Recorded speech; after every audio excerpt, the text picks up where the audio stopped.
Familia querida, el Señor les bendiga y les guarde. Una de las cosas más importantes que suceden en una boda es el pacto entre las personas que se casan. Digo de lo más importante porque aún el amor que los une puede desaparecer, puede enfriarse, pero la promesa de permanecer juntos y de vivir el uno para el otro hasta que la muerte los separa, esto va por encima del amor. Por esto, decir que no podemos estar juntos porque ya tenemos incompatibilidad de caracteres o porque el amor se ha ido, eso no se corresponde con la esencia del matrimonio, con la esencia del voto que se hizo un día delante de esa persona a quien juramos amar. Imagínese que el día que te toque hacer el voto, en vez de decir, prometes amar a fulano o a fulana solamente, que quitemos la palabra solamente y la reemplazamos por la palabra también. Entonces ya no es matrimonio, porque ya no es amor entre un hombre y una mujer, sino que es amor entre varias personas. Eso sucede con la idolatría. Por eso la Biblia dice, al Señor tu Dios amarás y a Él solo temerás. Por eso la Biblia nos manda a que Él sea nuestro principal y único deleite. La Biblia dice, yo solo una cosa buscaré. Y ya sea que esa idolatría o egolatría, que es endiosarnos a nosotros mismos, o, o endiosar las cosas que están alrededor nuestro, nada puede ocupar el lugar de Dios. De hecho, hay personas que tratan de llenar el lugar de Dios comprando objetos y encuentran que no llenan ese lugar. Otros lo encuentran cambiando esposas. Estuve viendo en estos días, creo que fue un jeque de Dubái que lleva 59 esposas, tratando de buscar la mujer perfecta. Lo triste de eso es que en ese caminar, pues yo imagino cuántos hijos y cuántas cosas deja por ahí regado. En Segunda de Reyes, la lectura, leemos bajo el tema guiando conforme al pacto y nos dice, entonces el rey mandó a reunir con él a todos los ancianos de Judá y de Jerusalén.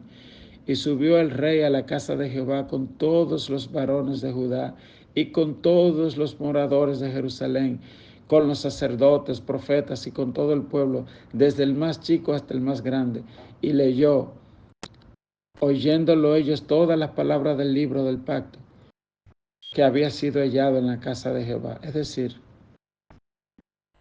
como la palabra de la Biblia, al ser leída, impactaron tan profundamente al rey, y él alcanzó misericordia. Ahora el rey quiere que todo el pueblo escuche la palabra de Dios.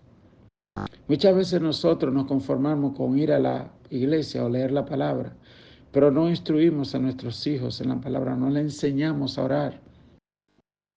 Mañana los hijos tienen una situación y no saben cómo orar porque nosotros nunca le enseñamos a hacer un retiro, a participar en un retiro de oración. Hijo, hoy no se come. Hoy nos vamos a quedar en la sala la mañana entera hasta el mediodía y vamos a estar aquí leyendo la palabra, meditando, buscando el rostro de Dios. Nunca le enseñamos. Ellos no saben lo que es eso. No le enseñamos, violamos el mandamiento que está en Deuteronomio 6. A Jesús un día le preguntaron, ¿cuál es el mayor mandamiento? Y él refirió a Deuteronomio 6, que dice, amarás al Señor tu Dios con toda tu alma, tu mente y tu corazón. Y estas palabras que yo te mando estarán sobre tu corazón y las repetirás a tus hijos al levantarte cuando andes por el camino y al acostarte. Y la pondrás en tus puertas y como señal. Y nosotros hemos descuidado eso. En muchos de nuestros hogares no hay una Biblia. O peor, no la enseñamos a nuestros hijos, no la leemos de manera sistemática. Las disciplinas espirituales incluyen la oración, la meditación de la palabra, la lectura, la oración, el ayuno, entre otras. Así como usted come para no dejarse morir, camina para que su cuerpo no se le atrofie, usted tiene que hacer lo mismo en el mundo espiritual. Saque tiempo, levántese temprano para buscar el rostro de Dios. El rey Josías, cuando se da cuenta que estaban tan lejos de Dios, convoca al pueblo para renovar el pacto.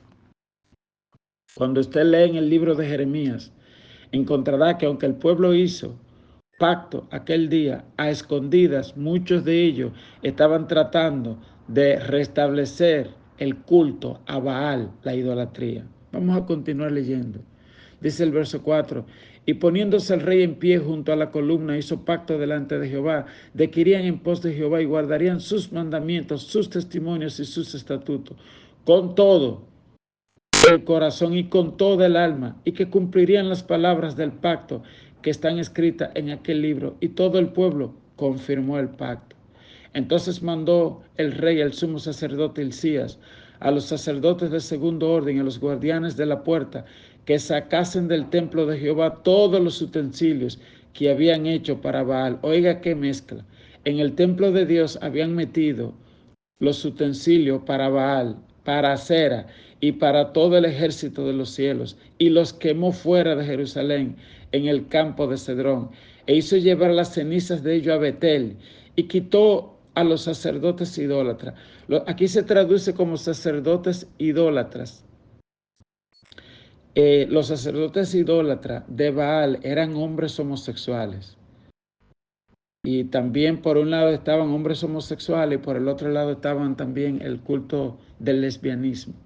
Porque este Baal, el culto de él era un miembro masculino.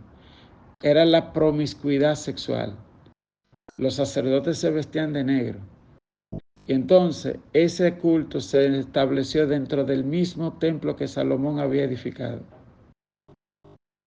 Entonces, dice, quitó a los sacerdotes idólatras que habían puesto los reyes de Judá para que quemasen incienso en los lugares altos, en las ciudades de Judá y en los alrededores de Jerusalén, y asimismo a los que quemaban incienso a Baal, al sol y a la luna y a los signos del zodíaco.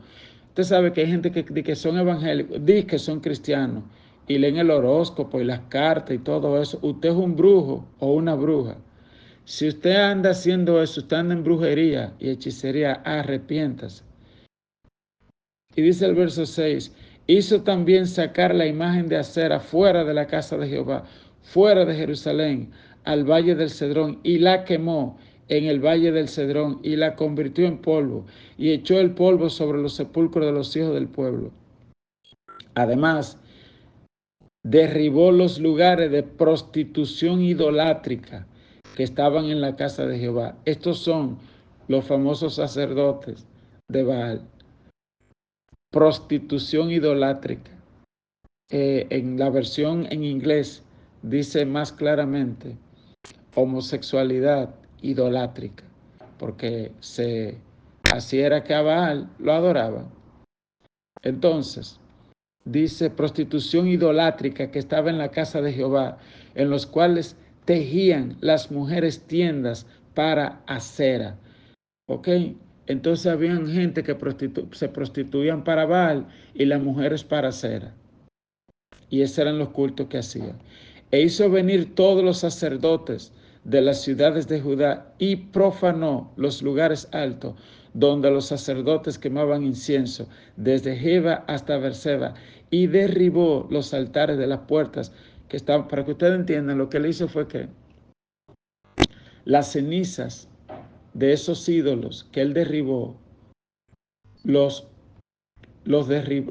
echó, y de los sacerdotes falsos, él los mató, y la ceniza la echó sobre los lugares donde la gente invocaba a esos dioses.